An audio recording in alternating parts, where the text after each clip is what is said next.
Okay, thank you. It's good to be here. And I wanted to use my 20 minutes meus 20 minutos as efficiently as I can. da melhor maneira possível. Eu escrevi algumas reflexões que está no blog desta conferência e é chamado Organizando a Transição Anticapitalista. Há algumas questões ligadas a isso. A primeira pergunta é: por que é que temos que pensar sobre uma transição anticapitalista? E há, claro, todo um conjunto de questões, um enorme aumento de desigualdade social, as imensas concentrações de poder de classes que existem no mundo, a dominação da política, a corrupção da democracia pelo poder do dinheiro, o controle da mídia e meios de comunicação, as questões ambientais que estão aí à vista para todos nós, todos esses itens e questões que exigem algum tipo de resposta política, alguma resposta coletiva. Mas há uma questão subjacente que eu creio ser muito importante e que foi negligenciada. E essa questão subjacente está relacionada a toda a questão do crescimento. O capitalismo como sistema está baseado no crescimento. E desde 1750, a quantidade de bens e serviços trocados no mercado explodiu numa taxa composta anual de 2,5% ao ano. Essa taxa variou historicamente de 4% a 5% na década de 1950 a 0% na de 1930, mas a média é 2,5%. E quando leem a imprensa financeira, tudo que verão lá escrito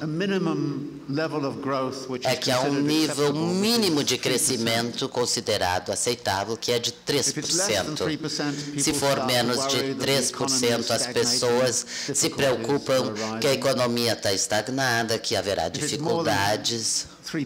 Se é mais de 3%, como na China agora, onde está sendo 7%, 8%, 9%, 10%, está indo maravilhosamente bem. Mas esse crescimento composto de 3% está tendo problemas. Se vai crescer 3%, precisa 3% de novas oportunidades de investimento a cada ano. Em 73, tinha que encontrar oportunidades com menos de $500 bilhão.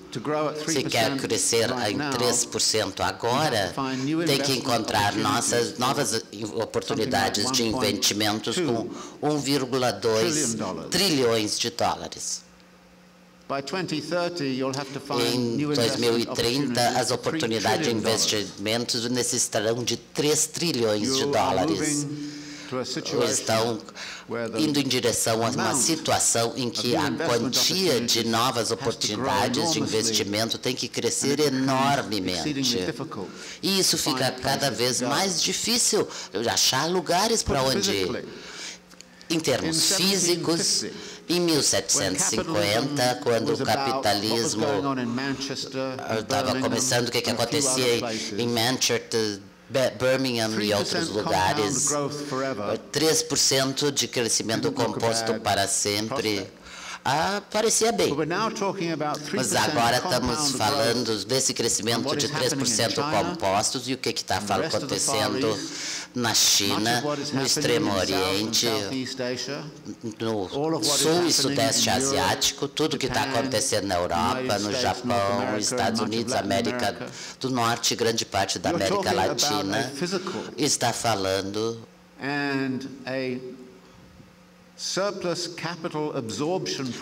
de um problema de absorção de capital físico enorme, realmente enormemente problemático.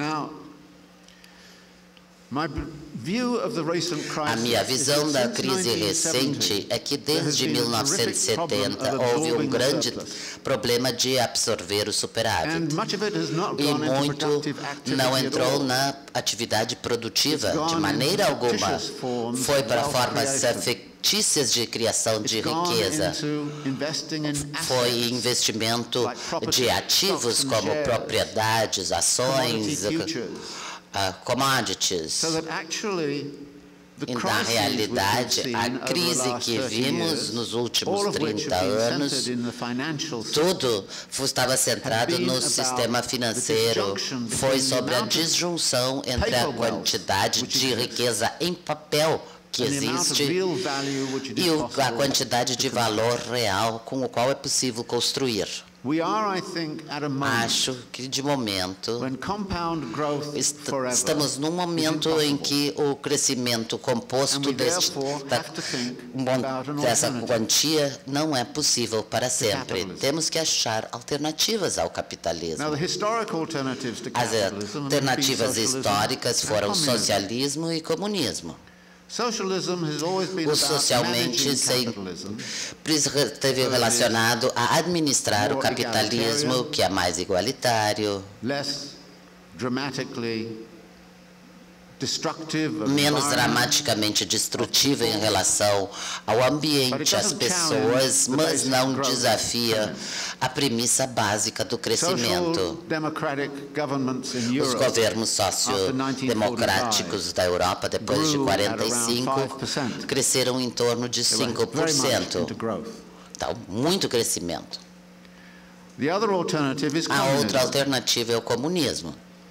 E o comunismo é sobre criar um tipo totalmente diferente de produção e distribuição como sistema, que potencialmente seria capaz de separar desenvolvimento de crescimento. O desenvolvimento é uma coisa, crescimento é outra coisa.